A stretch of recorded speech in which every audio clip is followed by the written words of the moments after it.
বরিশাল নগরীর ব্যস্ততম গির্জা মহল্লা এলাকা, চারিদিকে মানুষের কোলাহল আর আলো ঝলমলে দোকানপাট।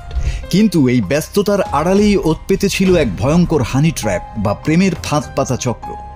একটি সাধারণ ফোন কল আর পুরনো পরিচিতির সূত্র ধরে গির্জা মহল্লার হোটেল ইম্প্যারিয়ালে যে নাটকীয় ঘটনার অবতারণা হলো, তা রূপালী পর্দার যে কোনো ক্রাইম থ্রিলারকেও হার মানাবে। সেদিন আসলে ঠিক কি ঘটেছিল হোটেল ইম্প্যারিয়ালের 428 নম্বর কক্ষে?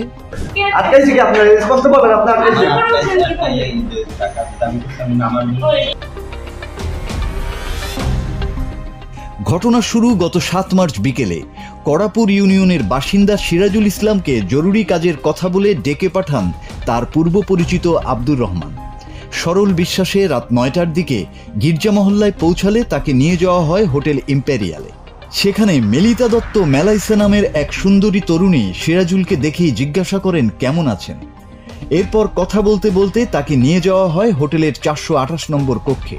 কিন্তু রুমে ঢোকা মাত্রই দৃশ্যপট পাল্টে যায়।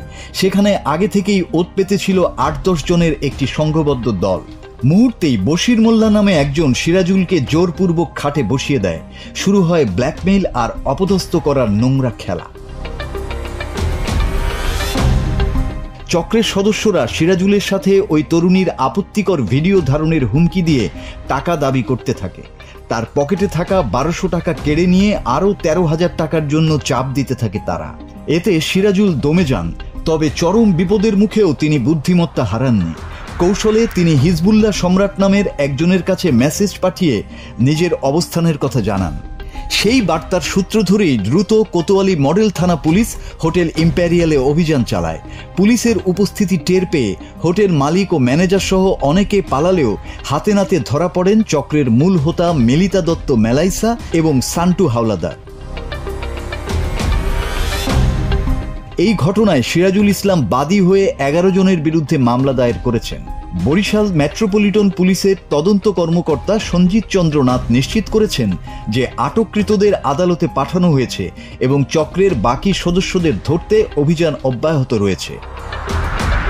একটি সাজানো নাটকে মানুষকে সর্বশান্ত করাই ছিল এই চক্রের মূল লক্ষ্য। চারপাশে এমন অনেক ফাঁদ পাতা আছে, তাই অপরিচিত বা সন্দেহজনক ডাকে সাড়া দেওয়ার আগে আরও সতর্ক হওয়া প্রয়োজন।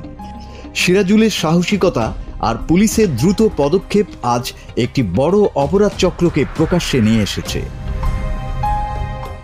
Bangla TV news desk.